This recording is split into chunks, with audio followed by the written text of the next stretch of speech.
The Alford family was desperate for help when they hired me. Their son Sam was their only child, a delicate, silent boy who barely spoke. The agency told me he had gone through several caretakers, all of whom had quit suddenly. His mother, Margaret, seemed weary beyond her years when I met her hands trembling as she wrung them together. Mr. Alford, a cold, severe man, barely made eye contact. But it was Sam who struck me. Those wide, solemn eyes held something I couldn't place, something that both intrigued and unnerved me. No one knew the truth about me, of course. For all intents and purposes, I was your average caretaker, a quiet, attentive woman in her 30s. I blended in, moved through life like a shadow, my real nature hidden under layers of practice. I had been careful for years, feeding only when necessary, never leaving traces. This job, taking care of a frail child in an old house, seemed perfect. An easy mark, and plenty of time alone. The Alford house was an eerie place, even by my standards. The sprawling mansion was dimly lit, filled with strange drafts that snaked through the halls, carrying whispers I could never quite make out. It felt as though the walls themselves were watching, breathing, and the shadows seemed to stretch and shift at the corners of my vision. The first night, I was woken by a sound, a quiet, persistent tapping coming from the hallway. I thought it might be Mr. Alford, wandering sleeplessly. But when I opened my door, there was no one there, only darkness and the faint smell of something rotting. I tried to ignore it. After all, I had my own plans for the Alfords, and I couldn't let my mind wander. I told myself it was the old house settling, the usual creaks and groans of ancient wood. But as I closed my door, I heard a child's voice, so faint it was almost inaudible. "Miss, are you here?" It was Sam. My heart skipped a beat, a mixture of excitement and dread pulsing through me. I hadn't expected him to be up at this hour, but I followed his voice, my bare feet padding down the hallway to his room. He was sitting up in bed, his pale face half hidden in shadow. His eyes, wide and unblinking, fixed on me as I entered. "Miss, are you hungry?" I froze, the words hanging heavy in the silence. His voice was strange, too calm, too knowing for a child his age. "Why would you say that, Sam?" I asked, forcing a smile. He looked at me with those dark eyes, and a shiver crawled down my spine. "They told me. The others." A cold chill ran through me. "What others?" I asked, laughing lightly, though my voice felt hollow in the quiet room. He just smiled, a slow, unsettling grin. "The ones who watch from the walls." The next few days, things only got stranger. At night, I would hear soft whispers coming from behind the walls, voices that seemed to echo with laughter, too faint for anyone else to notice. During the day, I began to see things, reflections in the glass, a flicker of something behind me when I turned too quickly.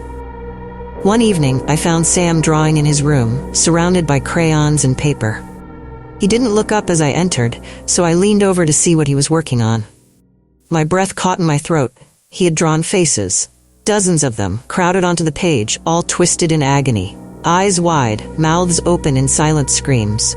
One of the faces looked eerily familiar, a caretaker I had worked with years ago. Someone who had vanished without a trace. "Do you like it?" Sam asked, his voice soft. "They told me to draw them. They wanted you to see." I stepped back, my hand trembling as I forced myself to smile. "You have a vivid imagination, Sam." He looked up at me, his face expressionless. "They're not imaginary. They're here." He pointed at the wall, and I couldn't help but glance over.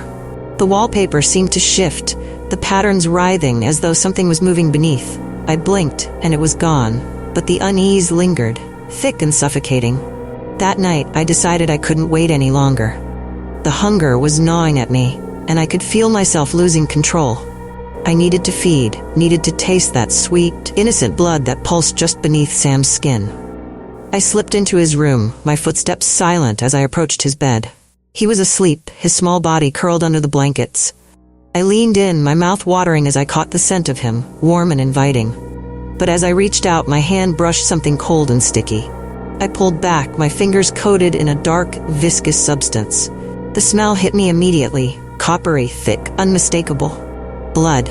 I staggered back, my mind reeling. There was no wound, no source for the blood, but it was everywhere, soaking the sheets, dripping from the ceiling, pooling on the floor. And then I heard it. The whispers, louder now, filling the room with their mocking laughter. "He's ours," they hissed. "You thought you could take him, but he belongs to us. I stumbled back, desperate to escape, but the door slammed shut, trapping me in the dark, blood-soaked room. Shadows crept along the walls, twisting into shapes, faces contorted in agony, hands reaching out, clawing at the air. Sam sat up, his eyes glowing in the darkness, an unnatural, otherworldly light. "You can't take what's already taken," he said, his voice not his own. It was layered as though a dozen voices were speaking through him. "You came to feed, but you're the one who will be fed upon." I tried to scream, but my voice was swallowed by the darkness. The shadows closed in, their cold fingers wrapping around me, pulling me down, deeper into the void. I don't know how long I was trapped there, in that place between worlds. Time lost all meaning as I drifted in the dark, surrounded by the faces of those who had come before me, their silent screams echoing in my mind. I could feel the hunger gnawing at me, consuming me from within, but there was no escape, no relief. I was part of them now, bound to the house, to the darkness that pulsed within its walls. And Sam, that twisted, innocent-looking boy, was our master. He still wanders the halls, his laughter filling the empty rooms as he draws more of us to him, one by one. Caretakers, visitors, anyone foolish enough to cross the threshold. We wait in the shadows, watching, hungering, trapped in the endless night of the Alford house. And soon, perhaps, you'll join us too.